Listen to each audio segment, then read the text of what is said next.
Alaga mga kabrad ng hayop ay siyempre hindi biro-biro, pero masaya dahil pag nakikita mo ang ating mga alaga na masisigla at iko'y kaganahan talaga.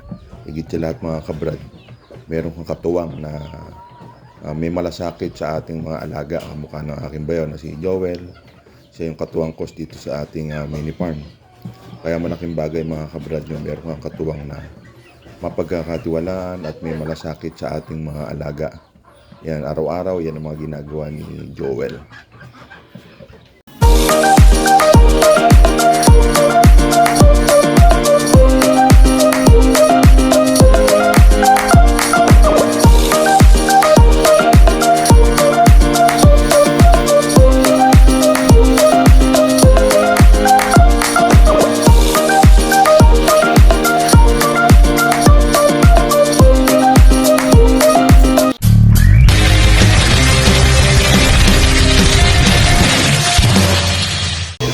So mga kabrad, isang napakagandang hapon po muli sa ating lahat. At tayo ay magpapakain uli ng ating mga alagang mga manok dito sa kabila. Pakainin natin. So ito mga kabrad, mga alaga, mga nakaabang na yan. Ito mga kabrad, dito na gagawin natin mga rooster yan. Yan ang pangkakatsaw natin, yung malalaki na yan to. Ito. So yung mga kabrad, i-itsahan ni Joel yung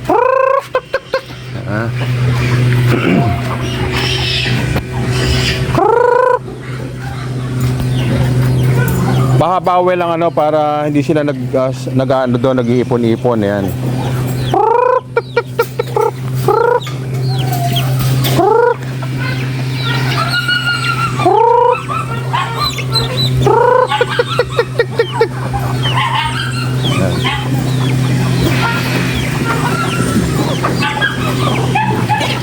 So ang kinain naman ito kabrad, pagkaan dito nakikita natin na yung ating mga alaga kung may matamblay ba o wala. Yan.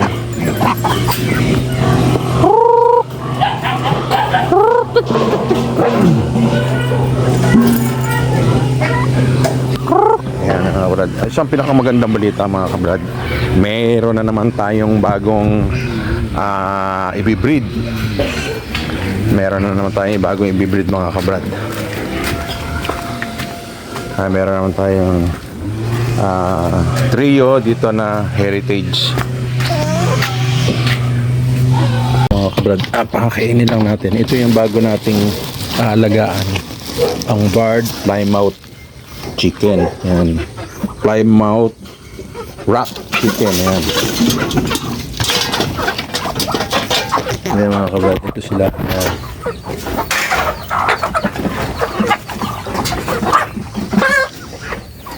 Ito. Bali, itong ating alaga na ito, tatlo. Ayan. Tatlo sila. Ayan, bali. Yan yung tinatawag na, ito heritage chicken to mga kabrad. Ito yung tinatawag na barred plymouth rock chicken. Ayan.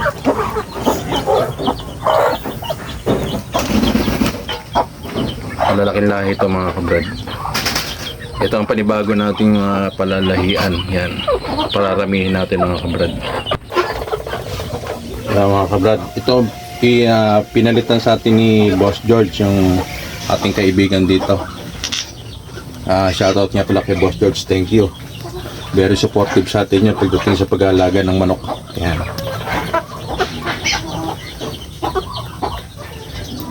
Ito mga kabrad, ang gagawin natin dito, puro ganito gagawin na pararamihin natin. At pagka susubukan din natin na i-cross dun sa ating mga Rhode Island at saka sa Caber, kung ano magiging resulta.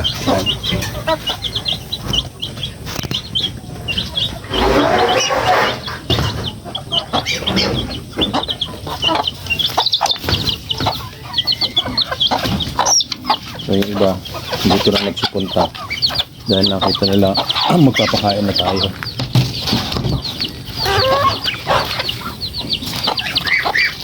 Ayan.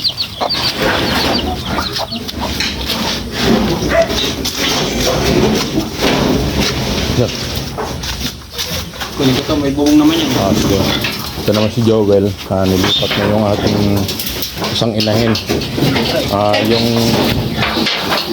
isa natin kasi taas mo welding. Ayan. Yung isa kasi nating inahin na nakakawala. Siguro nga naglalandi, tumatalon. Kaya nilipat na natin dito mga kabrad. Ayan. Yun yung pure native yung babae natin. Tapos yun naman dating nandito, nililipat na natin dito. Ayan. Pero ito nakasta na to. Nakasta na yan. Ito panibago. Ito yung pure native natin. Ito naman yung cross natin. Crossbreed na rin ito na mapapansin nyo yan. Malaki tenga. Ito yung native. Native na to. Yan naman yung pure na baboy ramo. Yan.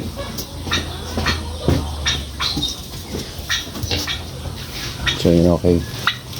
Tapos yung atin naman mga pabo, manok. Itong araw-araw na ginagawa namin ni Joel dito sa ating mini farm.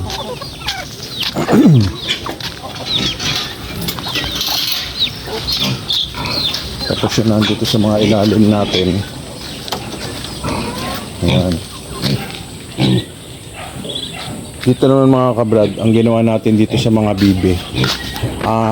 Dahil nga meron tayong buyer bukas. Kinulungan ni Joel yung iba, pero hindi pa ito yung lahat ng ano.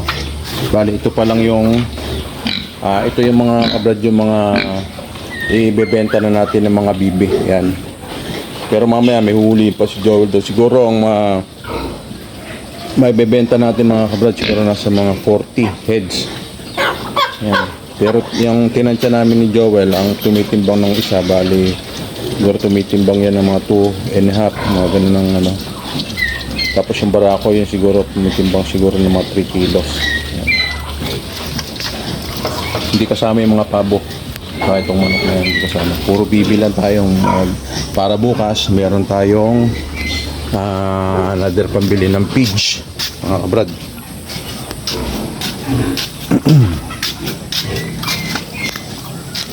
Dito naman kasi ito naman yung mga sisiw na to, yan na yung palalakihin uli natin para sa susunod. Yan. Ito marami pang hulihin dito si Joel yan. Yan pa oh. Tapos yung dito, yung iba nandito pa sa taas. Yan. Kaya siguro mga almost 40 heads ang maano natin. Ito pa yung isang lahi natin mga kabrad. Ito yung, pero hindi naman, nalahian na rin siguro. Ito yung bulik na to. Yan ang gagawin nating inahin din. Hindi naman siya yung ano, yung plymouth rock, hindi siya, pero parang may hawig kasi nga nalahian nito ng kaber at saka ng ating Rhode Island. Yan.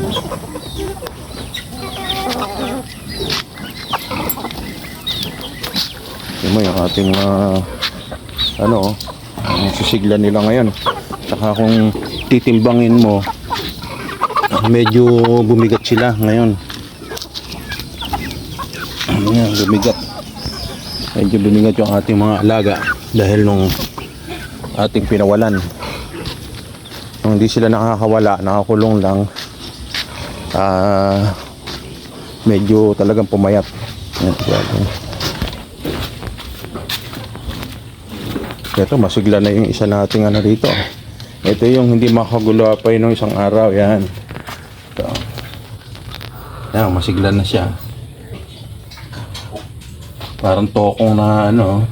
Yan, black meat yan. Makikita nyo. Kuning itim yung kanyang laman. Ito. Kumusta naman yung ating mga bihik? Sa ngayon mga kabrad, 2, 4, 6. Saan ba yung dalawa? Ayan.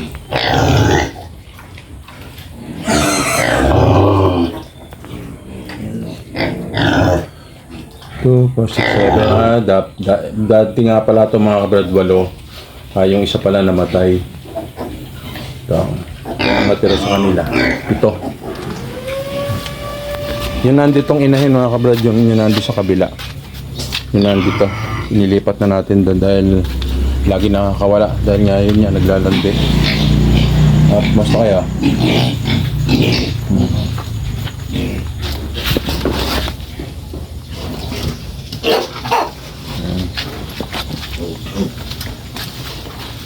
so ayan, nakapagpakain na tayo. At saka meron naman tayong panibagong alaga ang manok na ibang lahi naman. Yan nga yung Plymouth Rock na galing sa ating kaibigan na si Boss George. Yung mga bibi natin dun, well, ano na yun, no? Pero pang malimhin tayo dun, di ba? Hindi, kaya kanina hindi ko inuli. Oo. Mga nagsikain, bukas na lang. Okay, sige. Bukas na lang hulihin. Ngayon, katulad yan, kumain pa naman. Oo. Hindi ko makita kung nasan siya nagpunta. Yan, well, yung may starter yan, di ba? Starter sa kayong sapat. Sapal. Okay. Dito mga kabrad, ang ginagawa natin dito, starter na hinaluan lang ni Joel ng sapal. Hindi muna natin ito hinahaluan ng fermented na puno ng saging. Kumbaga ito, starter na may halong sapal. Saka may molasses. Yung molasses natin, well, konti na lang. Yan. Pati dun, well, sa may medyo malalaki, ganyan na rin.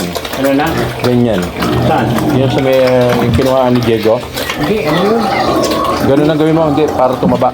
Ayun. Oo. Huwag na yung saging. Huwag na muna yan. Yung mga saging, siguro konti, bawasan mo lang ng konti. Oo. Pero may halos ang starter at sapal. Diba? Tingnan mo to, dahil ganun ang pinapakain natin, ito, bilog na bilog. Diba? Ito kasi mga kabrad, ang pinakakain natin sa ngayon dito, sapan ng taho. At saka hinaluan natin ng konting starter. Kaya magaganda yung katawan. Ito, di pa natin ito nakakapon eh. Kaya hindi ito natin nakakapon. Baka biglang may maghanap ng pwedeng gawing bulugan. Ito, mabebenta natin ito. Ito, okay na okay ito. Magandang katawan.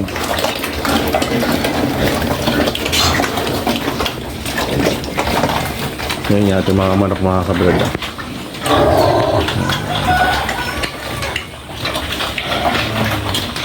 Siglang masigla. Dahil hindi nga, siyempre hindi nag-uulan.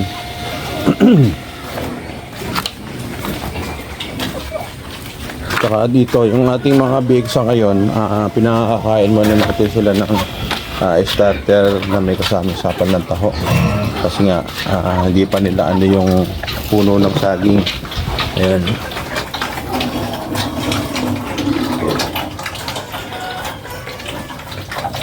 Hindi naman natin sila pwedeng puro starter dahil unang-una nga kaya nga tayo nag-crossbreed na tayo dahil ang purong native, ang purong itim matagal lumaki. Kaya talo tayo sa panahon. Kaya ginawa natin niya, nagbukod na tayo doon na gagawin natin inahin na crossbreed na 50-50 na yung kanilang bloodline. 50-50 na. Ito nung ating barako na ito. Yan yung binibenta na nga natin na hindi makakaibig dyan. Kaya magandang pangkas na to dahil ito puro itong baboy ramo. Ayan. Pure baboy ramo yan. Ito po pwede naman to mga kabrad. Pure na baboy ramo na boar. Tapos pwede natin tong i-cross dun sa yung 50-50 ang bloodline ng crossbreed natin. Yan pwede to. Para kumbaga nandun pa rin yung pagiging baboy ramo yung native natin, nandun pa rin. Yung mga kabrad, ubos ka agad. Dito naman, sabi ko nga kay Joel, yun muna ipakain. Pel, para yung bumilog yung katawan nila. Ito naubos na yung kanilang pagkain to, kaya dito na naman nag-iikot. Ayan. No, sundan na naman din sila si Joel.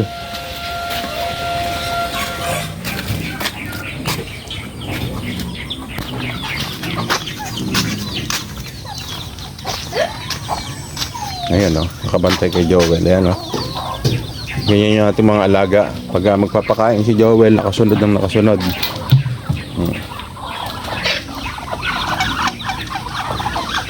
Paano mo na to? Sa inaw mo. Oh, yan, sino yun yan? Okay. Yan yung merong ano, fermented, no?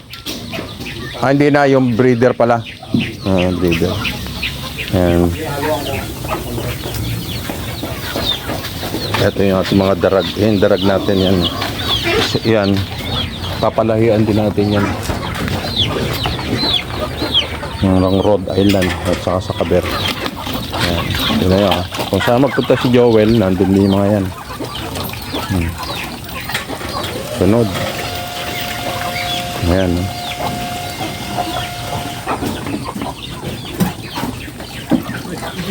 Mga kabrada.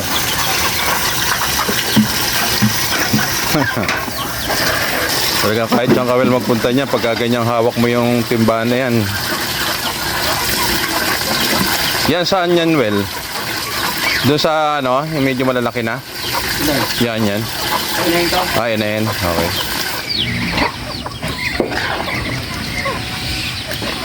Bali dito kasi mga kabrad, si Joel, nagbali dalawang klase ng timpla. Isang pang inahin at saka isa doon sa mga pang yung palakihin natin mga native na biik. Yan, yung kasing sa mga biik pa, ayun ang starter na nga lang at saka yung hinahaluan natin na sapal ng taho. Ito naman sa may inahin, may kasama na tong ano, saka sa mga bibi. Ayan o, may marami pa tayo dito ng bibi mga kabrad. Yan pa yung huhulihin ni Joel. Ayan.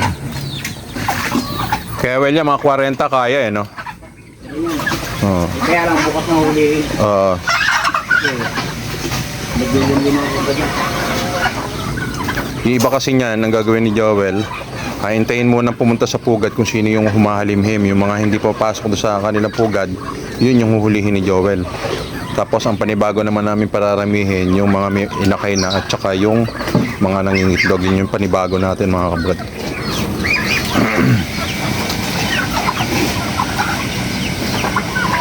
Kaya totoo talaga napakatipid, napakalaking menos din talaga mga kabrad yung meron kang fermented na puno ng saging, sa totoo lang.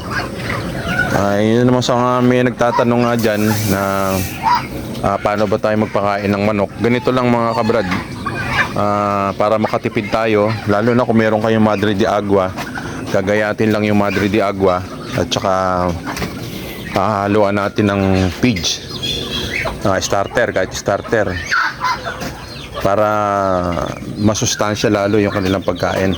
Ito naman, yung iba nito, hinaluan na rin natin to ng ito nung iba natin pinapakain dyan, may halo na rin ng puno ng saging.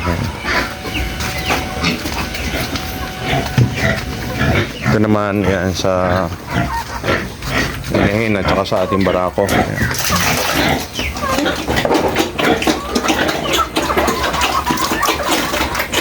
Isipin nyo mga kabrad, kung pitch ang pakakain natin dyan, mahirapan tayo sa budget. Ang baga doon tayo malulugi. Ito naman mga kabrad yung ating isang inahin na nabulog na. Yan.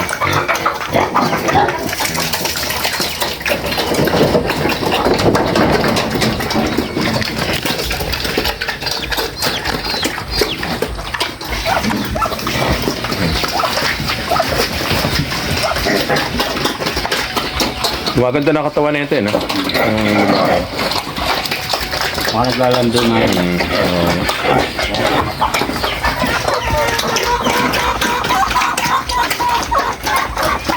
Tapos yun namang doon sa ating may anak. Ito. Yan na pinapakain ni Joel yan. Bali dito 2, 4, 6, 8, 9. Siyempre rin, kaya meron tayong tatlong sobrang liit.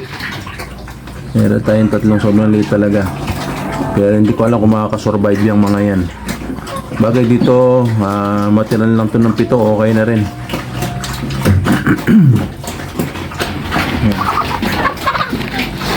Naman sa ating brown. Yan. Naalala ko nga pala, well, to, namatay pala isa na ito, ano? Diba, hindi ko nakita. Ay. Ito naman to, ito buntis na rin to. Itong ating isang babae na to.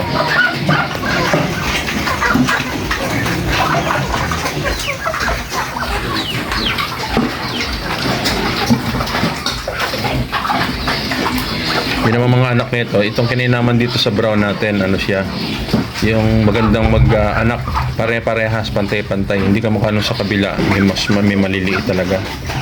Kung mapapansin nyo yan, ipon-ipon sila doon, mga bilugan.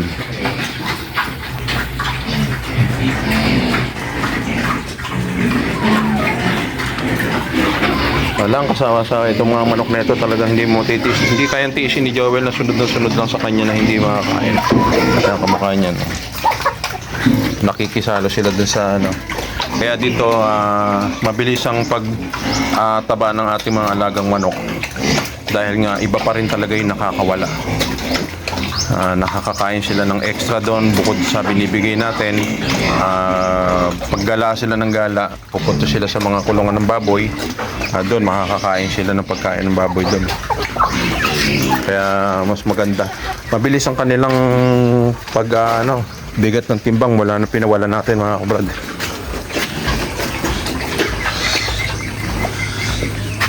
Ito mo, sa gala-gala sila. Ayan. Ano ba yan? Starter? Ayan.